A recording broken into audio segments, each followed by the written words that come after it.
आज के इस वीडियो में, जिसमें हम बात कर रहे थे कानपुर यूनिवर्सिटी द्वारा आयोजित human value and environment studies के पेपर की। इससे पिछले वीडियो में आपको 50 क्वेश्चंस जो हैं वो सॉल्व कराए जा चुके हैं। आज के इस वीडियो में हम बचे हुए 50 प्रश्नों को हल करेंगे। तो अगर आपने पहला वीडियो नहीं देखा है तो आप चैनल लिस्ट में जाकर वीडियो को देख सकते हैं। तो आज के इस वीडियो में हम पहले क्वेश्चंस पर पहुँचे हैं, जो कि पर्यावरण से संबंधित चैप्टर से, और जो पहला वीडियो बनाया था वो ह्यूमन वैल्यू से संबंधित क्वेश्चन से था। तो इसमें जो सबसे पहला नंबर क्वेश्चन आपको डिस्प्ले पर देखने को मिल रहा है वह है भारतीय अंतरिक्ष अनुसंधान संस्थान, शॉर्ट में इसको इसरो कहा जाता है। इसरो की फुल फॉर्म अगर आपसे कोई पूछता है तो इसे भारतीय अंतरिक्ष अनुसंधान संस्थान या संगठन कहते हैं। इसकी इंग्लिश में फुल फॉर्म बोली तो इंडियन स्पेस रिसर्च ऑर्गेनाइजेशन होता है। पूछ रहा है इसका मुख्यालय कहाँ स्थित है, तो इसका मुख्यालय जो है ये बेंगलोर में स्थित है। ये इसका राइट आंसर हो जाएगा, बेंगलोर में। नेक्स्ट क्वेश्चन नंबर 52 देखेंगे। पृथ्वी ग्रह के किस भाग में गैसों की विभिन्न परतें दिखाई देती हैं, तो ये दिखाई देती हैं वायुमंडल में। इसका राइट आंसर ए हो जाएगा, 52 का ए राइट आंसर हो जाएगा। वायुमंडल में विभिन्न गैसों की परतें दिखाई देती हैं। 53 की अगर हम बात करें, प्रदूषण हमारे जीव मंडल पर प्रतिकूल प्रभाव डालता है, तो यहाँ लिखा है किस प्रकार का प्रदूषण जो हमारे जीव मंडल पर प्रतिकूल प्रभाव डालता है। तो सभी प्रकार के जलमंडल, वायुमंडल, वायु प्रदूषण और मृदा प्रदूषण, ये सभी प्रकार के प्रदूषण जो हैं ये हमारे जीव मंडल पर प्रतिकूल प्रभाव डालते हैं। तो इस हिसाब से इसका राइट आंसर डी हो जाएगा। नेक्स्ट क्वेश्चन नंबर देखेंगे 54। ध्वनि को इकाई में मापा जाता है, तो किस इकाई में मापा जाता है, तो ध्वनि को डेसिबल में नापा जाता है। डेसिबल, ध्वनि को डेसिबल यूनिट में मेजर किया जाता है, पास्कल ये दाव का है, किलोग्राम वेट का है, और किलोमीटर दूरी का मात्रक है। और 54 का जो राइट आंसर हो जाएगा, ध्वनि को डेसिबल यूनिट में मापा जाता है। अगला क्वेश्चन जो है 55 नंबर, पर्यावरण में मुख्य रूप से सम्मिलित की जाती हैं, तो पर्यावरण में सजीव तथा निर्जीव दोनों वस्तुएं होती हैं। इसमें सी राइट आंसर हो जाएगा। लिविंग एंड नॉन लिविंग, यहाँ लिखा हुआ है लिविंग एंड नॉन लिविंग दोनों वस्तुएं सम्मिलित की जाती हैं। राइट आंसर इसका सी हो जाएगा। नेक्स्ट क्वेश्चन नंबर 56 देखेंगे, और इम्पोर्टेंट क्वेश्चन है आगे की परीक्षाओं के लिए भी। भारतीय संविधान में पर्यावरण संरक्षण के प्रावधान आते हैं के अंतर्गत, ये पूछ रहा है किस अनुच्छेद के अंतर्गत पर्यावरण संरक्षण के प्रावधान आते हैं। In Indian constitution provisions of the environmental protection come under, तो ये होते हैं बी क्वेश्चन इसमें सही हो जाएगा। आर्टिकल नंबर 48 का ए और आर्टिकल नंबर 51 का ए का जी, इसके अंतर्गत ये पर्यावरण संरक्षण के प्रावधान दिए गए हैं। 56 का बी राइट आंसर हो जाएगा। नेक्स्ट और इम्पोर्टेंट क्वेश्चन, एवरग्रीन क्वेश्चन हर बार पूछा ही जाता है, और ये अभी आज 23 तारीख है, कल ही था, तो आज के बारे में देखेंगे इस क्वेश्चन को। विश्व जल दिवस किस महीने मनाया जाता है, तो विश्व जल दिवस जो है महीना पूछ रहा है, तारीख नहीं पूछी है, तो यहाँ पर लिख देंगे मार्च। और कब, तो 22 मार्च को मनाया जाता, अर्थात कल ही ये दिवस था विश्व जल दिवस जो मनाया जाता है 22 मार्च को। इसके अतिरिक्त अगर हम बात करें अप्रैल की, तो 22 अप्रैल को अर्थ डे मनाया जाता है, पृथ्वी दिवस जो है मनाया जाता है। और 22 मई की बात करें तो बायोडाइवर्सिटी डे मनाया जाता है, बायोडाइवर्सिटी डे मनाया जाता है 22 मई को। तो ये 22 तारीख बहुत इंपॉर्टेंट है, इसमें 3 डेट आपकी क्लियर हो जाती हैं। यहाँ पर पूछ रहा है विश्व जल दिवस, तो 22 मार्च को। पृथ्वी दिवस अगर पूछता है तो 22 अप्रैल को, और 22 मई पूछता है तो बायोडाइवर्सिटी अर्थात जैव विविधता दिवस के रूप में मनाया जाता है। और जून तो आप जानते हैं 5 जून को विश्व पर्यावरण दिवस मनाया जाता है, एनवायरनमेंट डे मनाया जाता है, ये 5 जून को। अगला 58 क्वेश्चन, भूमिगत टैंकों से कच्चे तेल का रिसाव भूजल की गुणवत्ता को प्रदूषित करता है, ये कथन कैसा है, तो ये कथन कैसा है, ये ट्रू है, सत्य है, ऐसा करता है। 59 क्वेश्चन देखेंगे, प्रदूषण से मनुष्य में बहरापन हो सकता है? तो किस प्रकार के प्रदूषण से बहरापन हो सकता है? तो ये होता है ध्वनि प्रदूषण। अत्यधिक हाईली ध्वनि जो है हमको क्या कर सकती है, बहरा बना सकती है। ये ए इसका राइट आंसर हो जाएगा। ध्वनि प्रदूषण से मनुष्य में बहरापन हो सकता है। नेक्स्ट और 60 नंबर क्वेश्चन देखेंगे। वनों और पर्यावरण के संरक्षण के लिए प्रसिद्ध पर्यावरण आंदोलन था। तो ये आंदोलन था चिपको आंदोलन। चिपको आंदोलन क्या था? ये उत्तराखंड के, मैं इसके बारे में थोड़ा सा आपको बता दूं। ये उत्तराखंड के टेहरी टेहरी नामक गांव में पेड़ों की कटाई हो रही थी। एक राजा था जिसका नाम शायद अजीत सिंह था, वो पेड़ों को काट रहा था। तो वहाँ के जो निवासी लोग थे वो पेड़ों के संरक्षण के लिए पेड़ों से जाकर चिपक गए थे। इसीलिए इस आंदोलन को चिपको आंदोलन कहा जाता है। और इसका नेतृत्व जो किया था ये सुंदरलाल बहुगुणा जी ने किया था। सुंदरलाल बहुगुणा, इनका नाम याद रखिएगा, बहुत ही इंपॉर्टेंट है। सुंदरलाल बहुगुणा जी ने इसका नेतृत्व किया था। चिपको आंदोलन कहाँ संपन्न हुआ था? राज्य अगर पूछता है तो उत्तराखंड में, और उत्तराखंड में कहाँ? तो टिहरी गढ़वाल में। ये बी इसका राइट आंसर हो जाएगा। 61 नंबर क्वेश्चन और इम्पोर्टेंट क्वेश्चन आएगा 100%।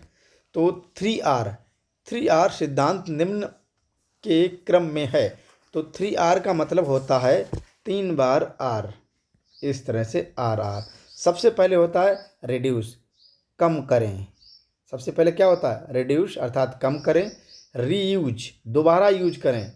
पुनः यूज करें, यहाँ लिखा है पुनः उपयोग करें। और इसके बाद अगर बचे तो उसको क्या करें? रिसाइकिल अर्थात पुनः निर्मित करें। तो ये ए इसका राइट आंसर हो जाएगा 3R। 62 number question.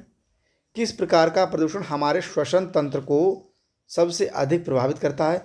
तो ये होता है वायु प्रदूषण। वायु प्रदूषण हमारे रेस्पिरेटरी सिस्टम को इफेक्ट करता है। 63 नंबर क्वेश्चन देखेंगे। ऊर्जा के वैकल्पिक स्रोत का मुख्य उद्देश्य क्या है? तो ऊर्जा का वैकल्पिक स्रोत है कि राष्ट्र के विकास के लिए ये सहायक है। और क्या होगी? हाइड्रोजन एनर्जी जो होगी, भविष्य की ऊर्जा कही जाती है hydrogen energy.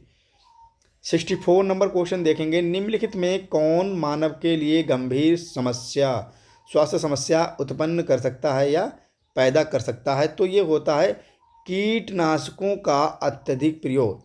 Excessive use of pesticides is harmful of human beings. 64 का जो राइट आंसर हो जाएगा वो बी हो जाएगा। नेक्स्ट और 65 देखेंगे। ज्वालामुखी विस्फोट वायु प्रदूषण का प्राकृतिक कारण है, यह कथन कैसा है? तो यह कथन भी कैसा है? ट्रू है, सत्य है, ये सत्य है। Next question number. Richter scale से भूकंप मापा जाता है। तो ये मापा जाता है भूकंप की, ये बच्चे ने सी लगाया हुआ है, गलत है। ये तीव्रता नापी जाती है। रिएक्टर स्केल से भूकंप की तीव्रता नापी जाती है।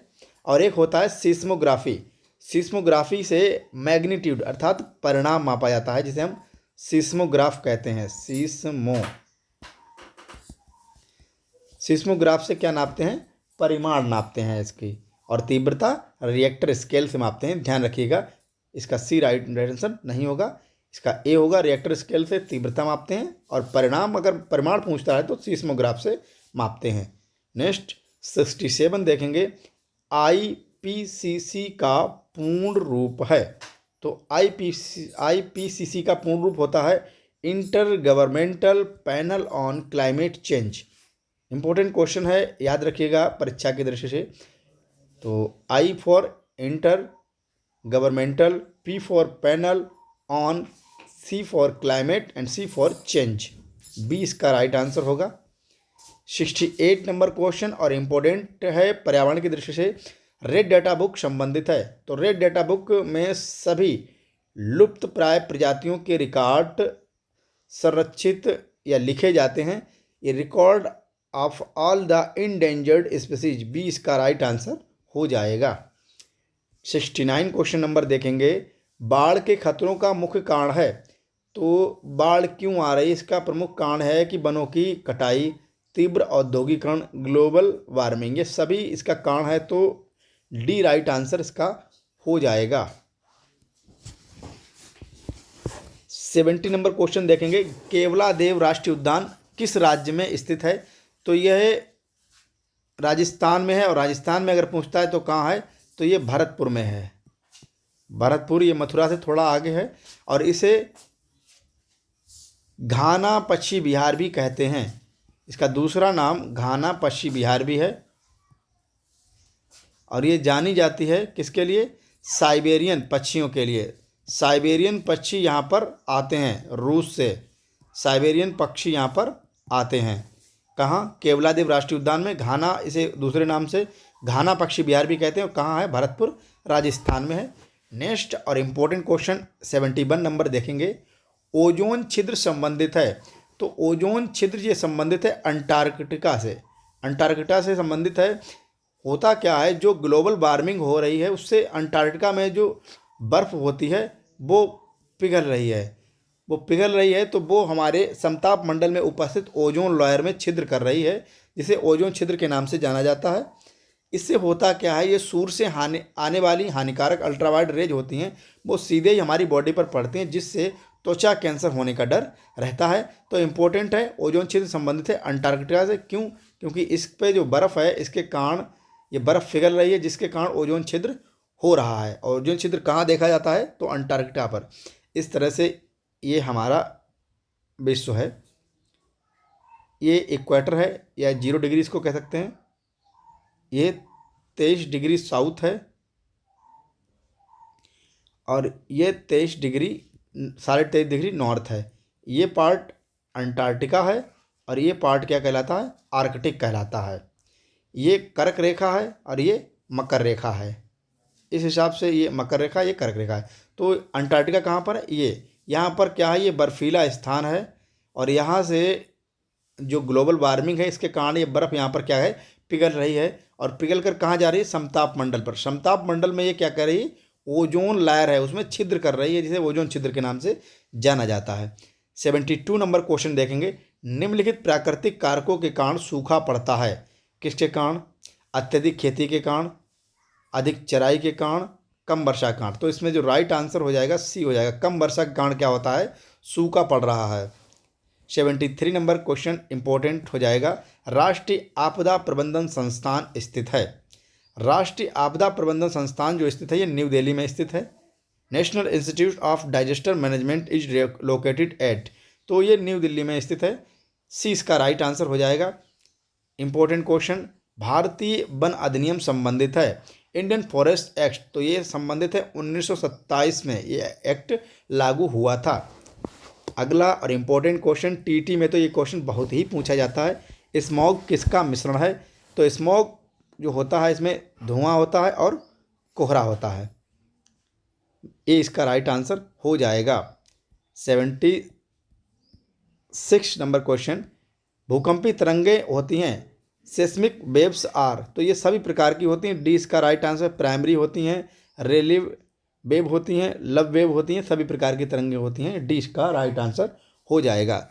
77 नंबर क्वेश्चन देखेंगे, ओजोन परत के ह्रास से मानव पर किस प्रकार से प्रतिकूल प्रभाव पड़ते हैं?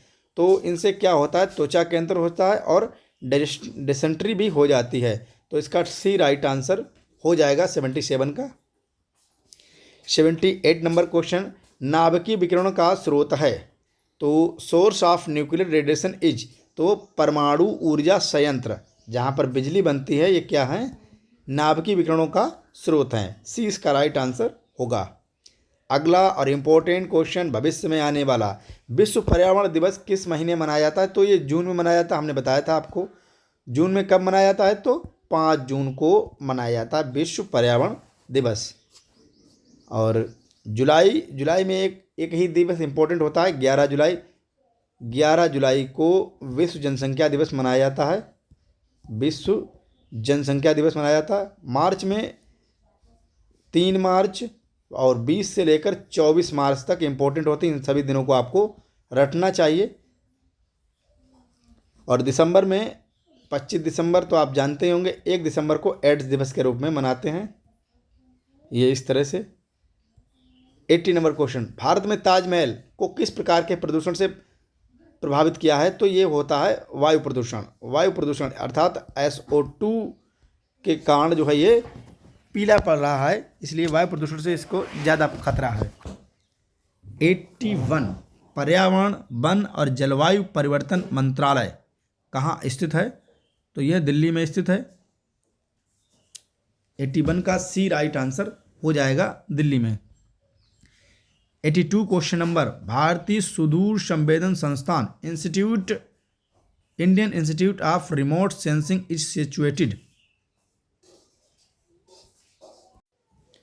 तो इसका सही आंसर हो जाएगा सी, देहरादून में स्थित है।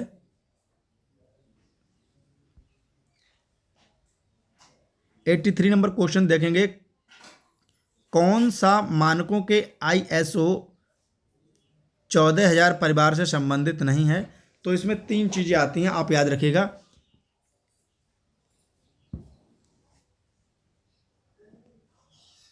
इसमें आता है एनवायरमेंट मैनेजमेंट सिस्टम, पर्यावरण प्रबंधन प्रणाली,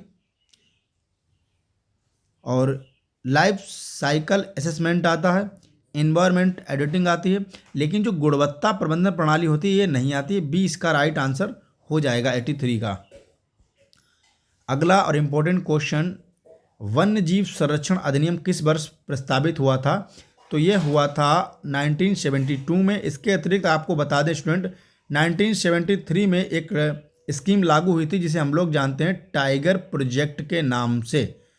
टाइगर प्रोजेक्ट वाज लॉन्च्ड, तो ये 1973 में लागू हुई थी।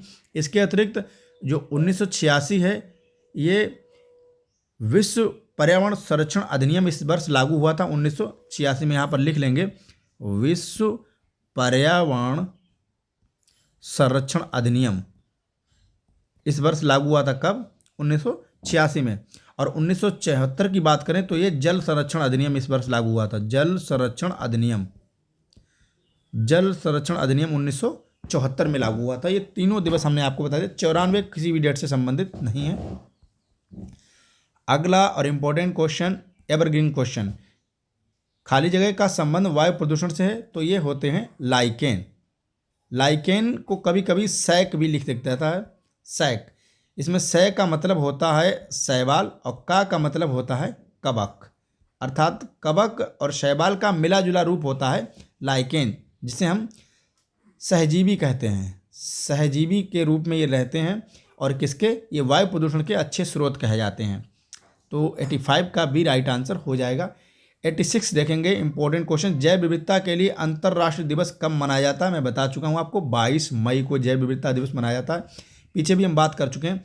5 जून को विश्व पर्यावरण दिवस, 22 मार्च की अगर हम बात करें तो 22 मार्च को जल दिवस मनाया जाता है। कितनी बार बता चुके हैं, जल दिवस। 5 जून को पर्यावरण दिवस और इधर जैव विविधता दिवस। 2 फरवरी को मनाया जाता है विश्व आर्द्र भूमि दिवस, वेटलैंड डे मनाया जाता है 2 फरवरी को। 87 नंबर क्वेश्चन देखेंगे, भारत में कृषि जलवायु क्षेत्र हैं? तो ये हैं कृषि जलवायु क्षेत्र जो हैं ये 15 हैं। ए इसका राइट आंसर हो जाएगा। ये बच्चे ने डी लगाया, गलत है। 15 इसका राइट आंसर हो जाएगा। Agro climatic zones in India is 15 हैं। 88 नंबर क्वेश्चन देखेंगे, खाली जगह का संबंध जल प्रदूषण से है? तो BOD तथा COD बोथ का संबंध जो है जल प्रदूषण से है। BOD की फुल फॉर्म होती है बायो केमिकल ऑक्सीजन डिमांड और इधर होती है केमिकल ऑक्सीजन डिमांड। COD की होती है केमिकल ऑक्सीजन डिमांड और इसका होती है biochemical oxygen demand, biochemical oxygen demand. तो सी इसका राइट आंसर होगा। अगला नंबर क्वेश्चन देखेंगे, भारत में कितने जैव भौगोलिक क्षेत्र मौजूद हैं? तो ये 10 होते हैं। 20 का राइट आंसर, ये बच्चे ने सही लगाया है, 20 का सही आंसर हो जाएगा। 90 नंबर क्वेश्चन देखेंगे, अच्छे ऊर्जा संसाधनों के लाभ हैं? तो ये क्या करते हैं? प्रकृति में ऊर्जा का मुक्त रूप से उपलब्ध स्रोत हैं और प्रदूषण मुक्त हैं। तो सी इसका राइट आंसर हो जाएगा। नेक्स्ट क्वेश्चन नंबर, ये कानपुर यूनिवर्सिटी का पेपर है। इससे पहले हमने राम मनोहर लोहिया का पेपर जो सॉल्व कराया, उसमें भी क्वेश्चन आया था। AQI का संबंध किस प्रकार के प्रदूषण से है? तो ये वायु प्रदूषण से। इसका फुल फॉर्म होता है air quality index. Air quality index इसका फुल फॉर्म होता है एयर क्वालिटी इंडेक्स, इसकी फुल फॉर्म होती है। तो ये किससे? वायु प्रदूषण से संबंधित है। 92 नंबर क्वेश्चन देखेंगे। खाली जगह समस्या जनसंख्या वृद्धि से संबंधित नहीं है, तो इसमें भोजन की कमी जनसंख्या संबंधित, प्राकृतिक संसाधनों की खपत में वृद्धि ये भी जनसंख्या संबंधित है, पर्यावरण प्रदूषण, तो इसमें डी राइट आंसर हो जाएगा। इनमें से कोई नहीं है जो जनसंख्या संबंधित नहीं है, ये सभी जो है जनसंख्या वृद्धि से संबंधित हैं। डी इसका राइट आंसर हो जाएगा। 93 नंबर देखेंगे। अर्थ समिट किस वर्ष में आयोजित किए गए थे? तो ये किए गए थे 1992 में। और कहाँ किए गए थे? तो रियो डी जेनेरो में, जो कि ब्राज़ील है, ब्राज़ील देश में है। 94 नंबर देखेंगे। पर्यावरण अध्ययन में EIA का अर्थ होता है, तो इसका जो अर्थ